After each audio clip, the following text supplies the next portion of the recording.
We're good to roll. Dan, are you happy, mate, if we roll, yeah? Yeah. Okay. Cool. Dan? How you doing, man? Hey, Dan.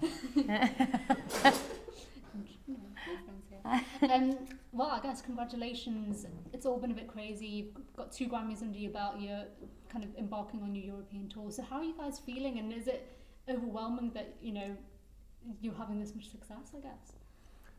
I don't know if overwhelming is the right word, but it's close to that. It's something you always dream of, that things, you know, go successfully. Although when we first started making music together, we both had been solo artists, so we were kind of over chasing things and kind of had given up that dream. And the dream really was to make a record that we really, really loved and let the chips fall where they may. And so it's kind of strange that when we made a record with that as the criteria, that it started connecting with so many people. So it's, I guess it's a good lesson learned. Well, I mean, you just kind of said it. I guess you've got to make music that you, first of all, love. And Yeah. then anything that comes after is obviously a bonus, isn't it? Yeah, it's all icing on the cake. And that's definitely, we've had a lot of moments of can you believe this is happening? So Yeah. they continue to happen too, and it's fun to be across the pond this time and be on the road and continue to sort of see that ripple effect happening in broader ways each day. Yeah, we feel like we're kind of scratching the surface of it, so that's exciting. And how are you finding kind of your international fans? Obviously, you've performed in the States, you know, many times, but how are the kind of British fans kind of, you They've know, been awesome. They've been so great. They've been Yeah. singing along with us and rowdy in all the right times and pin drop quiet in all the right times. And Yeah. it's just absolute. I'm always surprised when anyone just shows up anyway to the shows, but they've been packed to the brim and overflowing. So there's no complaints coming from this side of the table anymore. Yeah, especially being in a lot of these cities for the first time. Yeah. So it's pretty fascinating to us. I mean, I know this might be hard for you guys to answer, but I mean, what is it do you think about your music? Why do you think it's resonated? Because it kind of crosses over genres really, because it's not country, it's not really just folk, it's not rock, it's kind of a bit of Right. everything. Yeah. So what is it about your music, and in particular, you know, this debut album, what was it do you think that made people kind of connect with it? I think our heavy rap influences that played so strongly into the making of That this record makes probably had perfect something to do sense. with it. Maybe because we don't fit neatly into a specific box, helps it appeal to a broader range of people. I don't know, I wish we'd figured it out a long time ago. Maybe there's an appeal there because we just genuinely love what we're doing, and I'd like to think that people come to shows or see us in a video or see us on some sort of live YouTube event or something like that, that they get a little bit, they gauge just how much we love what we're doing and how passionate we are about what we're doing. And that's kind of integral for me to connect with another artist's music, is to believe what they're saying, and I hope that's part of why people connect with it.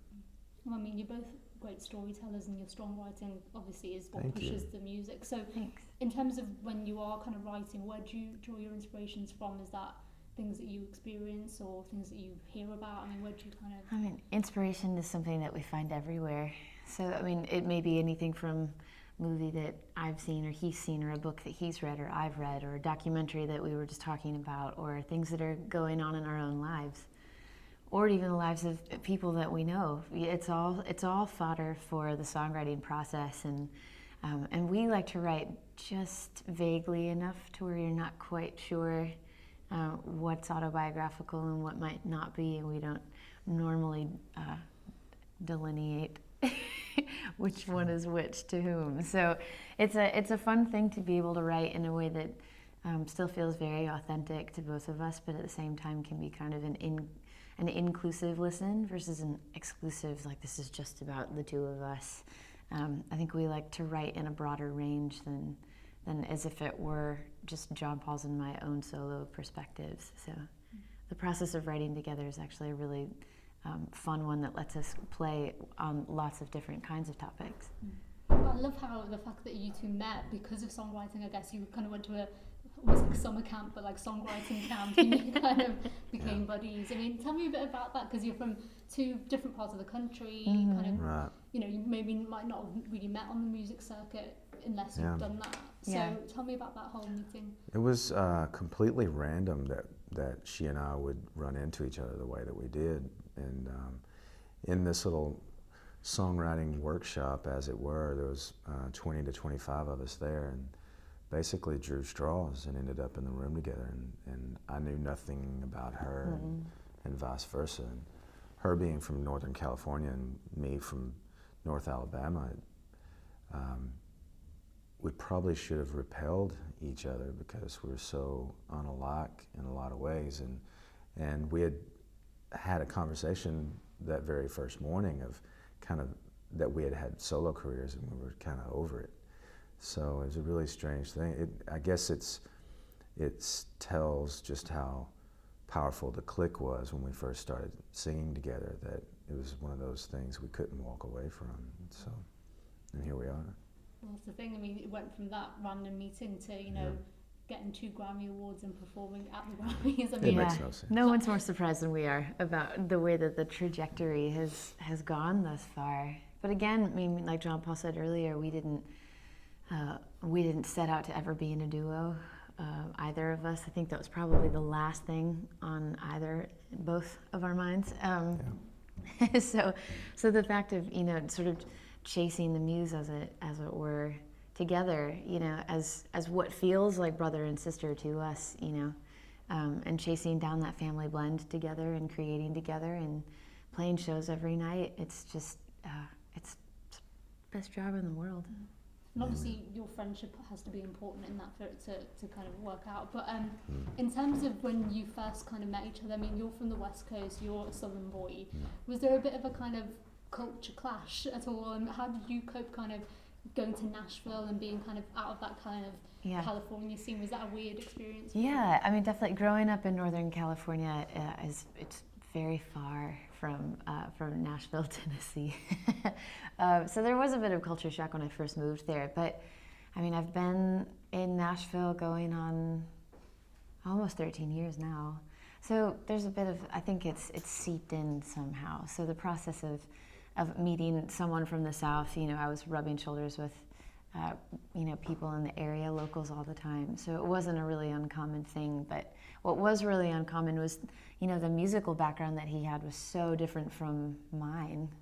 I mean, I grew up listening to pop music and jazz and, you know, like California rock and that kind of music. You know, Beach Boys was playing a lot in my house. And, you know, John Paul grew up listening to a lot of country and Americana and folk and even metal. So it seems on paper that this would never work, but maybe that's sort of the strange symbiosis of it.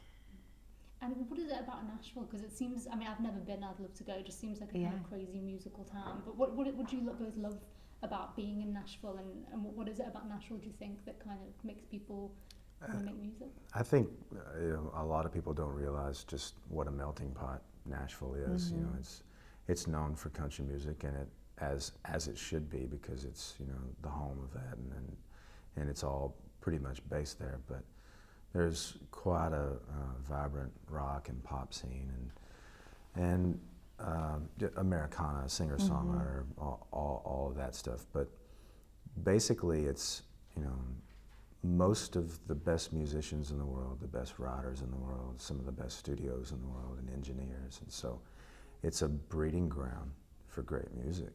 And it's a lot of fun to be a part of it. I still live down in Alabama, but I consider it second home, because I've been honorary member. I've been driving back and forth for probably, you know, 10 to 12 years working there. So it feels a bit like home to me. And so you know, there's a common bond between everybody, and a brotherhood. You know, everybody cheers for each other and helps each other out and spreads the word. So yeah, we're proud to call it, you know, home base, as it were. Although we're not home very much these days. No. I can imagine. That's the thing. It's, you know, as you said, it's been quite crazy for you, and you even, you know, you're not only getting endorsement from the fans, but a lot of other musicians love you. I mean, prime example for Britain is Adele loved you guys and then wanted you to perform with her. How did that feel when you kind of get another artist kind of sort of supporting you in that way? I mean, any support from anyone always is appreciated. I mean, whether that's somebody tweeting, you know, to 5 of their followers, or if it happens to be somebody like Adele that you just mentioned, who has slightly more than 5 followers on Twitter. You know, it's an amazing thing to just feel supported and believed in. Touring and traveling with her was a total highlight for us because we'd actually not been opening for artists. We'd sort of made the plan early on that we would build slowly and begin building sort of a following as headliners. But you know, when Adele calls, you pick the phone up. And I'm so glad that we did, because on top of just getting to know a lot of her fans and vice versa, it was just an absolute pleasure to get to know her personally too. So her belief and support in us has been an immense gift. And there's been several other artists as well who've been equally as generous. Yeah. And that's something that we try and give back as well. When we find artists that we love, we try and pay it forward as well and spread the word about them. And I mean, at the moment, you're headlining your own tour, obviously, and part of that's had to be, you know, suspended for a while. Was that a tough decision? And what's the plan? Are you coming back? What's the plan with that? It's always a tough decision to have to postpone any show, whether for whatever reason, and we've had to do it before, and we never like to do it. So anyone out there should know that, you know, it's something, it's a last resort kind of thing for us. But we never cancel shows. It's just a postponement, and we'll be back, and we'll add more cities too, because we're going to be back in the fall. So we'll be doing, you know, the continent sooner than later, as soon as baby gets here. Yes. My husband and I are having our first child in the summer as well, so there's a lot going on these days. Yes. There's some challenges that we're facing right now, but also the positives of greeting a new person into the world too. So we're sort of taking it all in stride, and we travel as a family unit. So and family really does come first. As much as we love music, you know, family's a priority too. So. Having to postpone was not something that we wanted to do, but when family calls, you answer. And I've got some work to do on my solo record anyway, so it works out really well. I didn't know you were working. I've been meaning to tell you. That's good. Let's talk about that in an interview. I figured your reaction will be a little bit more muted if you're on camera. It's called the Civil War. No. It's called the Civil War. It's about to be. Just capitalize on what we've already done. So. Brilliant. Wow. Best of luck with everything. Well, thank you. Good luck on your solo career, John Paul. You heard it here first. I have a feeling I'm solo now, whether I want to or not. Hopefully not. Hopefully the AP interview hasn't... No. Spread the word. Stop. No. Well, thank you very much, guys. Oh, are you okay to do an ident? Yeah. Is that okay? So if you look at the camera and say, hi, I'm Joy, and I'm John Paul, and we're from Civil Wars, and you're watching Entertainment Now. Entertainment Now. Yeah. All right. Thank you. 1 second, guys.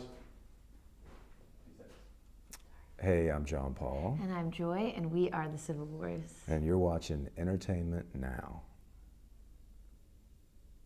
By God. Thank you very much. It was absolutely lovely meeting you.